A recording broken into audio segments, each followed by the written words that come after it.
Simple recipes with कैरीमध्ये सर्वांचे मनापासून स्वागत. आज आपण अगदी साधी अशी वरणाची एक रेसिपी बघणार आहोत, पण त्याची चव खूप छान होते. तर इथे मी दुपारचं उरलेलं हे वरण घेतलेलं आहे. बऱ्याच वेळेला आपलं दुपारी राहिलेलं वरण रात्री परत तेच खायला कंटाळा येतो, तेव्हा ही रेसिपी नक्की करून बघा. या वरणाला आता उकळी आणायला ठेवायचं आहे.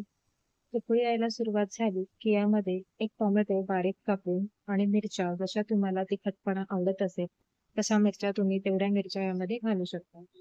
हे घातल्यानंतर त्याला एकसारखं ढवळून घ्यायचं आहे. मीडियम फ्लेमवरती टोमॅटो शिजेपर्यंत उकळी येऊन द्यायची आहे. उकळी यायला सुरुवात झाल्यावर मध्ये मध्ये पुन्हा एकदा त्याला हलवून घ्यायचं आहे. टोमॅटो छान शिजेपर्यंत गॅस थोडा मिडियमच ठेवायचा आहे. आता याला छान उकळी आलेली आहे आणि टोमॅटो देखील यामधलं शिजलेला आहे. आता यामध्ये आपल्याला चिंच आणि गूळ याचा फोड 2 ते 3 चमचे मी इथे घालत आहे. तुम्हाला जसा आंबटपणा आवडत असेल, जसं गोड चालत असेल त्या हिशोबाने तुम्ही कमी जास्त घेऊ शकता.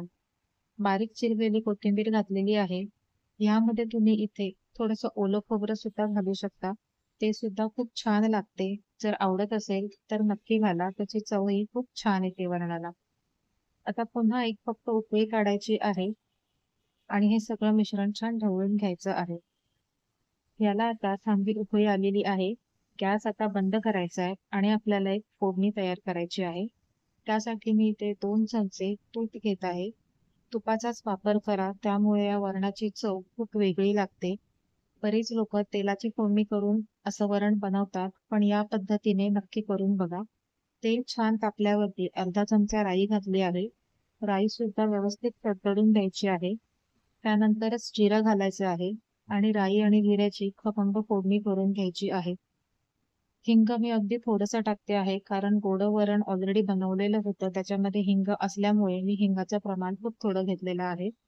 कढीपत्त्याची काही पानं चिरून घालायची आहेत, म्हणजे त्याचा फ्लेवर सुद्धा खूप छान येतो फोडणीमध्ये.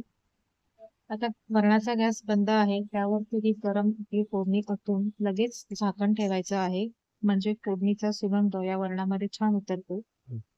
1 मिनिटभराने थोडीशी डिश बाजूला करून चमच्याने ढवळून घ्यायची आहे फोडणी. म्हणजे सगळ्या वरणामध्ये ती छान मिक्स होईल. पूर्ण एकदम झाकण उघडायचं नाहीये. वाफ बाहेर येता कामा नये. ही वाफ आपल्याला अशीच मुरेपर्यंत हे झाकण असंच ठेवायचं आहे. 3 ते 4 मिनिटानंतर झाकण बाजूला करून बघायचं आहे. ही फोडणी छान याच्यामध्ये मुरलेली आहे आणि सगळा सुगंध सुद्धा या वरणामध्ये उतरलेला आहे. तर हे साधं सोपं वरण एकदा नक्की ट्राय करून बघा, पण फोडणी मात्र तुपाची करा. याची चव खूप वेगळी लागते. आजची रेसिपी कशी वाटली हे कमेंट करून नक्की कळवा. रेसिपी आवडली असेल तर लाईक करा, शेअर करा आणि अशाच सिंपल आणि सोप्या रेसिपीज बघण्यासाठी सिंपल रेसिपीज विथ गौरी या चॅनलला सबस्क्राईब करून बेल आयकॉन सुद्धा प्रेस करा.